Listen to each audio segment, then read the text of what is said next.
Welcome to the Monday Kickoff. Hope you guys are having an amazing start of the week. As usual, guys, in today's video, we're going to have a full breakdown of all of the events coming to Raid Shadow Legends this week. And, of course, we have tons of different events, summoning events. The Fusion just started, so we're going to go over the Fusion calendar. And everyone's favorite game mode is back tomorrow, Clan versus Clan. This time around, it is featuring personal rewards. Now, by the looks of it, we are getting some much better personal rewards. We're getting mythical gear, we're getting a primal shard, we're getting a 6-star speed glyph. So yes, I can definitely say that they do look pretty good. And we still have the energy available. In terms of the actual clan rewards, it seems like they are a bit better because we are getting a legendary book and we're getting 3 void shards this time around from here. So yes, the Clan versus Clan actually looks pretty rewarding this time around. Now, of course, we will have summoning events together with the CvC guys. We actually have some pretty big champions on there, some crazy champions, I would say, some new champions as well. And this will be a massive bait unless you are a Kraken and you don't care about it and you have a wallet as big as the goddamn planet and you can open it every time you guys want to. So you might keep that in mind before you're opening your shards during CvC, especially if you are going for the fusion. So let's start directly by giving you guys the ultimate reminder. If you guys haven't picked up any clan quests, make sure you guys head over, pick up the clan quests, complete them, cash in on that clan gold because you are able to purchase some goodies from here. This time around is not looking too great, to be honest. So if you still need to purchase anything, maybe you're still going for the counterattack accessories, maybe you're going for silver, make sure you guys pick them up. Most likely we're gonna have better stuff tomorrow. Now, leveling up the clan is super hard now, guys. So reaching level 21, 25, it will take us a very long time. Another reminder that I want to give you guys, make sure you guys are checking the bazaar as well. Maybe you're gonna have your weekly reset. This is different for every single person, of course. Mine tends to happen today, usually. I still gotta wait 30 more minutes to pick up the rarity charms. And I'm not really getting the rank charms at the moment just because I have a big excess of them, especially if I'm comparing them with the rarity charms. Either way, by the looks of it, we're not going to have a Sand Devil turn attack, or at least I haven't noticed one just yet. Nope, even in the actual calendar. So we only have the Fire Knight tournament at the moment. Stop it, do not farm it today because you're going to have tomorrow the Dungeon Diver event. I honestly do not understand why Plarium is always trying to screw us like this with these events. Why not start the Dungeon Diver together with this, man? Every time, one day later. Every time, one day later. Either way, it seems like we pretty much have the same milestones as usual. 2,250 points to collect the rare. And you're going to be able to get some snow points or points for the Titan event. So just one tournament going on at the moment.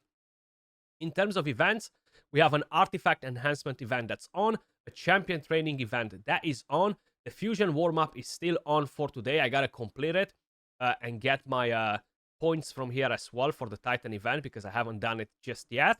And the Dungeon Diver event starting tomorrow. Now the champion training event doesn't look too bad. It's kind of like standard. You do need to get to at least 7,000 points to collect all of the Titan points. Most likely, I will go for the 11,000 just to get the essence. It's just so hard to get this freaking essence. You guys probably know it. And I'm so disappointed to see a 5-star Chaos Ore in here instead of a 6-star. You know, like, who needs 5-star Chaos Ores? They're so irrelevant, right?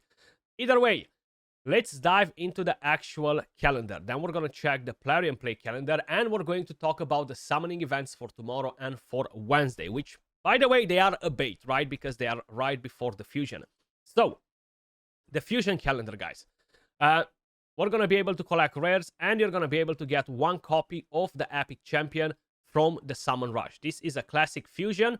And you're going to basically have to walk the dog. Level up these chickens. Take them to rank 4, ascend them, then make the epics, etc. You guys know the drill. Now, in terms of summoning events, we're going to have 1 Summon Rush that starts right here on Friday, December 20th. And we're going to have a Champion Chase Tournament that starts on Friday the 27th, okay? Then we're going to have one champion training event, one artifact enhancement event. We're going to have a Fire Knight tournament with the Dungeon Diver. That's why you want to wait for tomorrow with the Fire Knight. And if you are farming campaign for the champion training tournament, wait till tomorrow, guys. Today you can do some brews, do some other things for the event, but don't go in the campaign and burn all of your energy, because that will give you points for the Dungeon Diver. So you want to double dip it, triple dip it, right? Then you're going to have the Spider tournament as well, which together with the other two events will enable you to complete the Dungeon Diver event 1. Now you will need quite a bit of energy, around 6k energy, depending on how many brews you have available as well, to complete the Fire Knight, the Spider tournament, and you will have left around 1.k something, 1.5k for the champion training event, more or less, approximately. Again, it really depends what dungeon, what stage you're farming on the Fire Knight and the Spider tournament, right? Then, for the Summon Rush, to get an Epic Champion, I am expecting it somewhere at around 10 Sacred Shards. And that's, of course, the equivalent of points, which is around 5k points. Now, that's me being pretty optimistic about it. Maybe we're gonna need more, but hopefully 5k points will be enough to get one of the rare champions and get the epic. You can do it without getting the epic, because you're gonna get 16 rares. Maybe you're gonna get lucky and summon one of the epic, the rares, one of the epics, and that will enable you to skip some of the events. But if you are going hard on the epic champion, on the Summon Rush, you're going to be able to skip the champion chase tournament, because that will give you one rare champion, and that's most likely at around 3k points, right? So you're going to have to do quite a bit of summoning to get that rare champion from there. So my advice to all of you guys is to try and go as ham as possible in the actual Summon Rush, to try and get an epic and the rare from there, because that will make your life easier.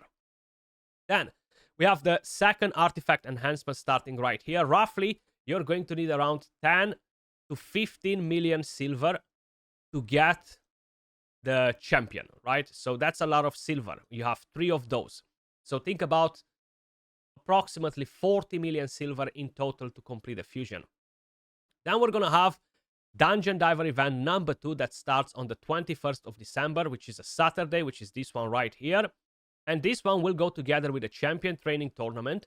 And you're still going to have the Spider tournament on, in case if you're completing the first Dungeon Diver event before you're done with the Spider tournament, you can actually wait till the second Dungeon Diver event starts in the very first day and farm some more Spider and double dip the points at the same time. On Sunday, we have the Ice Golem tournament starting right here, which again will require around 2.5k energy in order to get it done. So they add quite a bit of energy, but it really depends what stage you're farming. Then you have the third artifact enhancement, and once that Dungeon Diver is done, you have a Dragon tournament together. Oh, actually, wow! We do not have a third Dungeon Diver event, guys. Wow! Okay, I was not expecting it. I was so ready to tell you, with the third Dungeon Diver event, have they made a mistake? Or they said, you know, it's Christmas, let's make it slightly easier. I would assume that they decided to make it a bit easier this time around. So only 2 Dungeon Diver events, unless I'm blind, so if I am, pardon me. But that actually looks pretty good. But instead, by the looks of it, we do have a second champion training event. Come on, Skratch. You can't be silly. You can't be silly. You really think that they were going to make it easier for you? So there you go. 2 champion training events, 1 champion training tournament. And then, of course, you will have 1 champion chase, 1 summon rush. So if you are going ham on the summon rush, you're going to be able to skip, for example, one of the champion training events and the champion chase tournament. And you're still going to be safe, right? You're going to have more control. You can even skip, for example, an artifact enhancement event, because you're not going to need to get 4 extra rares. So potentially you could skip 4 other events if you're getting the summon rush done and you're getting the epic champion. Let's talk about the bait. What champions are we going to have on the summoning events? So this Tuesday, December 17th, they're planning to launch a progressive chance event, giving you a 15x chance to summon the champions of your dreams from selected pool from Ancient, Primal, Sacred, and Void Shards. Starting with the very first champion is the faction unity from the Dark Elves. So, I'm not a fan of this faction. One thing that I missed in the video where I showcased the champion, and I feel like was a pretty damn important thing. I'm honestly not sure how I missed it, but I haven't really thought about it because usually they're not really... what the heck? They're not really coding the champions like this, so it's not displaying the skills in game by the looks of it. But with the passive, when you have 3 faction allies, he will apply block buffs for 1 turn. So one thing that I haven't actually noticed, because I did not really think about it, basically, these block buffs will get applied on the enemies before Stone Skin or any other buff will be placed on them. So this sounds amazing. The problem is the faction sucks all around. So if they're going to add some more champions in the future that are more PvP orientated, I think that he can be one of the best for PvP, just for that simple fact. Now, of course, he can get polymorphed in the process, which can happen. But either way, this can be a very nasty passive. So I can't really read you the skills for these things right here. It's basically a damage dealer. Check out the video that I've dropped on him the other day to kind of like get an idea of what sort of damage he deals. It's not bad damage, to be honest. The multipliers for the AoE on this skill are 4.0. For this one are 4.0 for the A2, sorry, and for the A3 are 3. The multipliers plus 0.1 per stack, right? So it can actually do a lot of damage.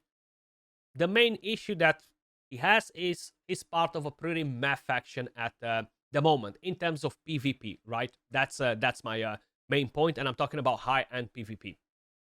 Then we do have a different champion, which is Kyoku, guys. Kyoku, she's still a pretty good tank. Again, I feel like every couple of weeks we have her on the menu for whatever reason. She can land a weaken, she can put decreased attack or HP burn, ally protection, block damage. I like the passive. I have 2 of them built. One is in stun and one is in savage, and mainly for the Cursiri. I'm not really using Kyoku anywhere else. Now, that doesn't mean that she's a bad champion. She's just not a champion that will really impact my account in any other areas but the Cursiri, right? So keep that in mind. She can be a pretty awesome tank for content like Clan Boss if you're still struggling there and you're trying to progress a little bit. For Arena, can be pretty nice. In Tag Team Arena, lower tiers of Arena, right? If you're progressing for Amanto and stuff, you can definitely build a Go second team with her, because that passive is pretty nice. Build her on Stone Skin, protection. You have quite a few different options. Then we have Nishak Vermin Lord. I would love another 2 copies of this bad boy just to make mine to +4.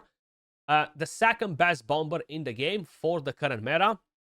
And that's mainly because he can apply the bombs and then take an extra turn and decrease the duration of bombs by 1 turn, which means that when the enemies take a turn, they will instantly make a boom. Plus, he can put decreased attack. He does have very good multipliers on the bombs as well. I'm seeing him so often where he lands 1 bomb only, and that bomb still kills a Duchess or a tanky champion, you know? Of course, if they are under Stone Skin. Well, either way, he's great for a lot of content, even PvE content with the poisons, with the decreased attack, for the Cursiri, faction wars, you name it, right? He's definitely not a bad champion. And he was a Christmas fusion, I think, a couple of years ago or something like that. Then we have Rotos, the Lost Groom, guys. Yes, I would love 3 more copies of this bad boy, but I would be happy with 1 to make mine to +2. Still very strong for live arena, for arena in general. I am using him versus Amius in the Cursiri on some rotations. Other than that, he's just in general a very powerful champion that can be very effective in a lot of dungeons as well, especially when you're progressing through the game, you know. The main thing is the passive that keeps him alive, destroying the target's max HP and stealing HP in the process, which makes him tankier, good multipliers. He can block revive, defense down on the A1. Best build for him, if you have a 9-piece Merciless, he's going to go absolutely berserk. If not, you can either build him with Savage, you can build him on a 4-piece Stone Skin plus something else, and you're gonna get some insane results from this champion. Then we have Krokmar the Devourer. Not the biggest fan of this champion. I love him in the Curse City, but other than that, I'm not using him anywhere else. He can be great for faction wars, don't get me wrong, Doom Tower, Secret Rooms, etc. The A1 can become AoE if the first hit is critical. AoE attack places a shield, he gets some healing, he buffs with crit rate and increased crit damage, and he buffs the entire team, not just himself, and grants an extra turn, which is pretty nice. The passive is not that crazy, he can decrease some of the stats.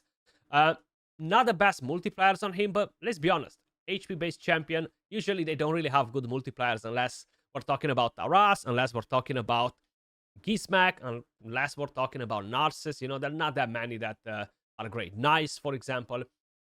But he's still a pretty decent champion, you know? Not insane. I wouldn't summon on a 15x for him, basically. Then, bringing in the big guns, we have Onryo Ieyasu, still the GOAT in the Hydra clan boss, after Tranda, of course. Good for Arena as well, because he ignores Stone Skin, Shield, and Strengthen, 50% of the target's defense. This one right here can block Revive, very, very nice. The passive, pretty damn crazy for the Hydra. The A1, not bad either, good damage, attack aura for Arena. Best build for him, for Arena, Stone Skin plus Savage. For Hydra, Merciless. That's what you want to get on the champion, so he can go ham as often as possible. Definitely solid for Hydra. I'm still not convinced that my 6-star Toshiro with Crushing Rand can beat him in the Hydra. And one of his main pluses is the affinity. He's never really going to get weak hits, right? So definitely strong. Keep in mind the passive, which can kill him versus reflect damage. That's pretty annoying when it happens. Then we have one of my new most favorite champions for Live Arena, guys, and that is Gurgo the Augur.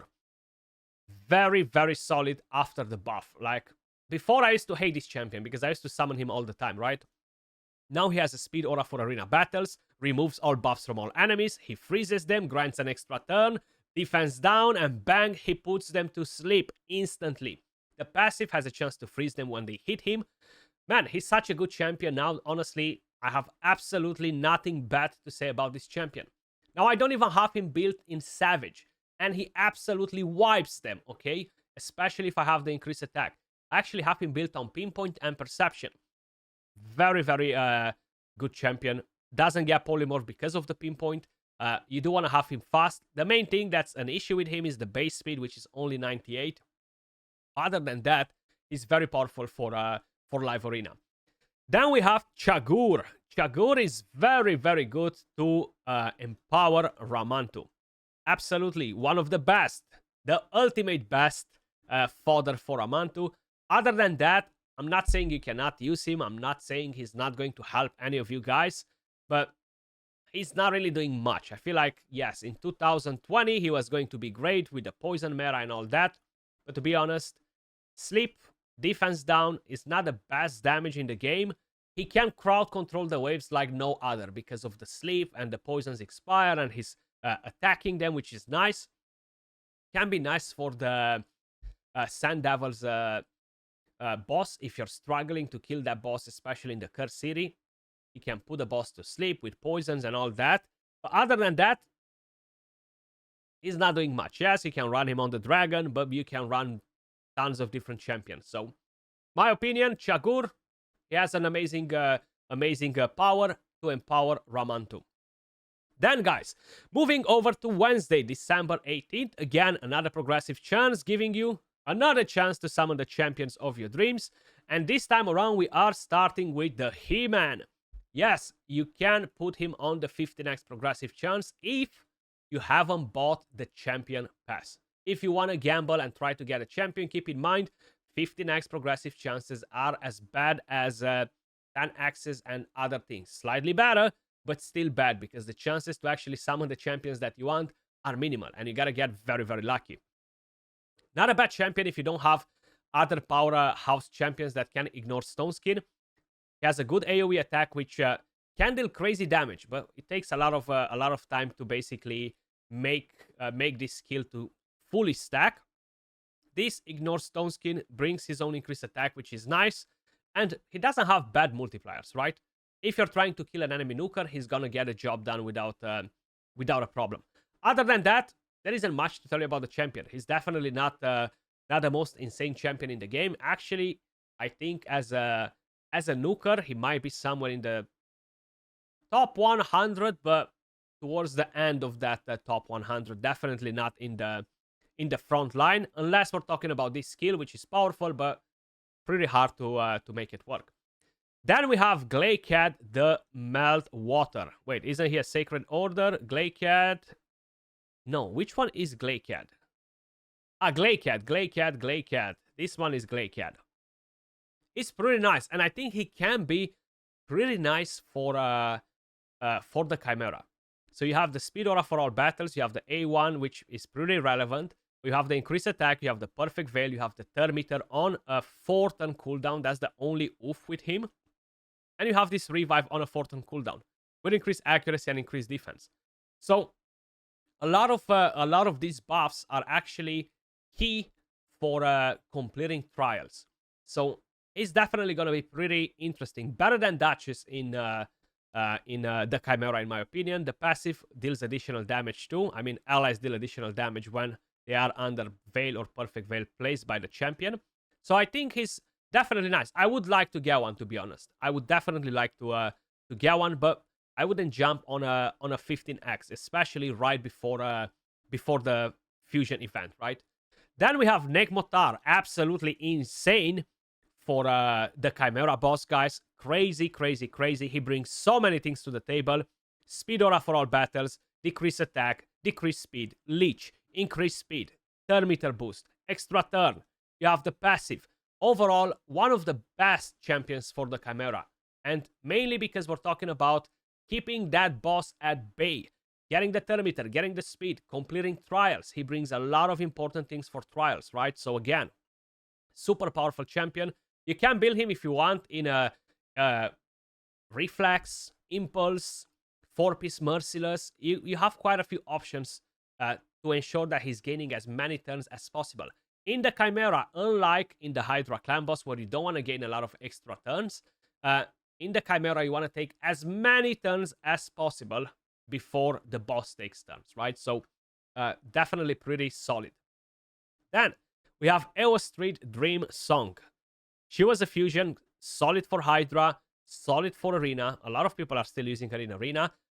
Pretty good for the Chimera as well, actually, because she brings a lot of things to the table. You have Speed Aura for Arena battles only, increase speed, increase attack, turn meter, extra turn.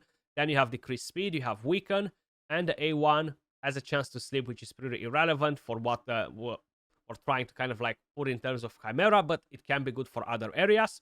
And you have healing based on the turn meter with the passive. Definitely not bad. And she can deal some pretty good damage in the Hydra. To be honest, I was pretty shocked seeing what sort of numbers she was throwing. Like 50, 60, 70 million. I was like, wow. You know, most of the other champions, they barely do 5 to 10 million damage. And she was really smacking, you know. So definitely keep that in mind. You might want to give her a bit of crit rate. Then we have Kowal, the Ash Arrow. Basically, he's a good counter to Armans for Classic Arena. In Live Arena, Armans can use a different skill because you have full control on what the champion does. And it's all about the passive. Whenever this champion or an ally's turn meter is decreased, increases the damage of this champion's next attack by 20% and instantly gains a turn and puts immunity on him, which is very, very nice. So you can build this champion without Stone Skin. You want him to drop the turn meter, so the passive drops in and he can gain that turn instantly and put Armans to sleep or other champions. He deals decent damage. The more turn meter drops, the more damage. He ignores unkillable and block damage, which is a good counter to Nice and to Siegfried, because they do gain the block damage and their magic affinity. So he's a pretty good champion. He's not the most OP nuker or anything like that, but he's definitely not bad, especially for Arena, right? Then moving over to the next one, Sifi the Lost Bride. Yes, one more Sifi on my account would do wonders. +2, baby, one day.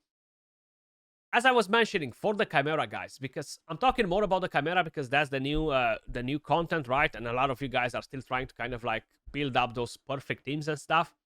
I'm not the biggest fan of Siphi in the Chimera.